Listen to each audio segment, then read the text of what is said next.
নমস্কাৰ আমি ইতিমধ্যে ত্ৰিকোণমিতি আৰম্ভ কৰিছিলোঁ ক্লাছ 10ৰ প্ৰথম লেসনটো আমি ইতিমধ্যে শেষ কৰিছোঁ তাত ত্ৰিকোণমিতিৰ বেসিক যিখিনি ধাৰণা সেই বিষয়ে অৱগত কৰা হৈছে এতিয়া আমি দ্বিতীয় চেপ্টাৰটো আৰম্ভ কৰিম আৰু কেইটামান উদাহৰণৰ জৰিয়তে আমি বস্তুখিনি বুজাই দিবলৈ যিমান পাৰো চেষ্টা কৰিম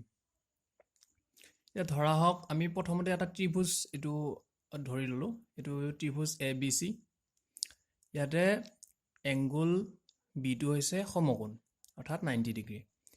AC হল অতিভুজ ইয়াৰ মান এটা ধৰিছো আমি 3k যিকোনো এটা ভ্যালু 3k আৰু BC টো হৈছে লম্ব এ কোণ সাপেক্ষে আৰু BC ৰ মান ধৰিছো আমি k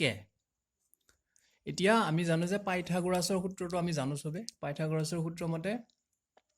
AC square is equal to AB square plus BC square এতিয়া আমি আমাৰ হাতত যেটো মানখিনি আছে গতিকে সেই গুটিখিনি বস্তু আমি ইয়াতে বহাই দিম AC ৰ মানটো হৈছে 3k সো আমি ইয়াতে 3k লিখিছো 3k square আমাৰ AB ৰ ভ্যালুটো দিয়া নাই AB ৰ ভ্যালুটো আমাক উলিয়াব লাগে গতিকে AB টো আমি হেনেকে লিখিছো যেনেকে আছে প্লাস k square লিখিছো এটো BC ৰ ভ্যালু এতিয়া আমি এটো সমাধান কৰিছো কৰাৰ পিছত এটো 9k পাইছো তাৰ পিছত 9k স্কয়াৰ পালো তাৰ পিছত AB square plus k square এতিয়া AB ৰ ভ্যালুটো আমি এনেকে সমাধান কৰি এটো পালো 8 প্লাস মাইনাস ৰুটৰ ভিতৰত লিখিছো আমি 8k স্কয়াৰ k স্কয়াৰ যেতিয়া ৰুট লোৱা হয় তেতিয়া আমি কিমান পাম k পাম আৰু 8 ৰ যেতিয়া আমি ৰুট লম তেতিয়া আমি পাম 2 ৰুট 2 আমি ইফালে সাইডত এটো দেখাই দিছো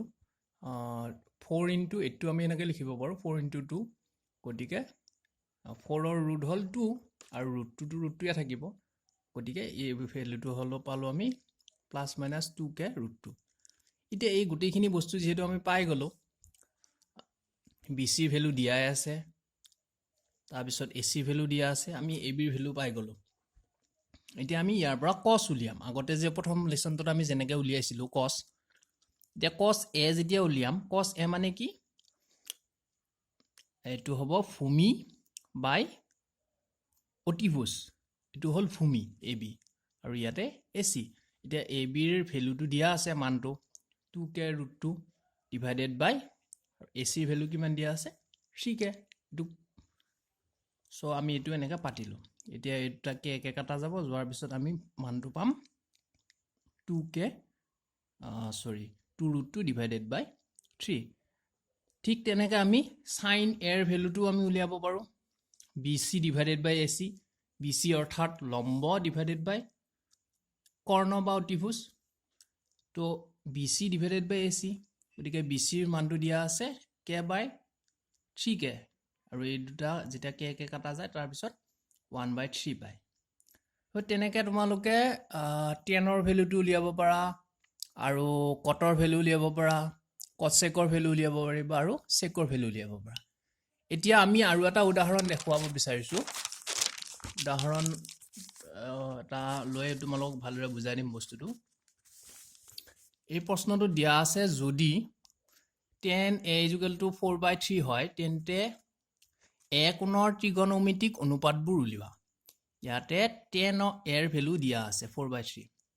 এতিয়া এটো আমি কেনেকৈ সমাধান কৰিম তাৰ কাৰণে আমি এটা ত্ৰিভুজ ড্ৰ কৰি ললো সমকোণী ত্ৰিভুজ ইয়াতে এই এংগল যেটো আছে বি এংগলটো 90 ডিগ্ৰী সমকোণ আৰু ত্ৰিভুজটো হৈছে ABC ত্ৰিভুজ এতিয়া আমাক প্ৰশ্ন দিয়া আছে tan a মানে কিমান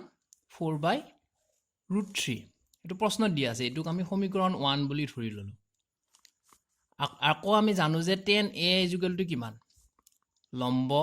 ডিভাইডেড বাই কৰ্ণ ইয়াতে লম্ব হৈছে আপোনাৰ BC আৰু কৰ্ণ হৈছে AC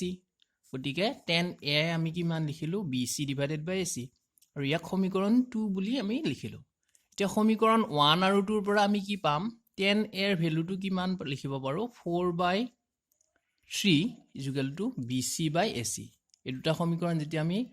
লগ কৰিম তাৰ পৰা tan a ৰ ভ্যালু ইয়াতে এটো দিয়া আছে 4/3 ইয়াতে tan a ৰ ভ্যালু দিয়া আছে BC বাই AC গতিকে এই দুটা সমীকৰণৰ পৰা আমি এটো লিখিব পাৰো BC বাই AC = 4/3 এতিয়া ধৰা হ'ল BC is equal to 4K আৰু AB is equal to 3K. K ধৰা হ'ল এটা ধনাত্মক সংখ্যা বুলি আমি ধৰি লৈছোঁ। এতিয়া আমি ইয়াতে যদি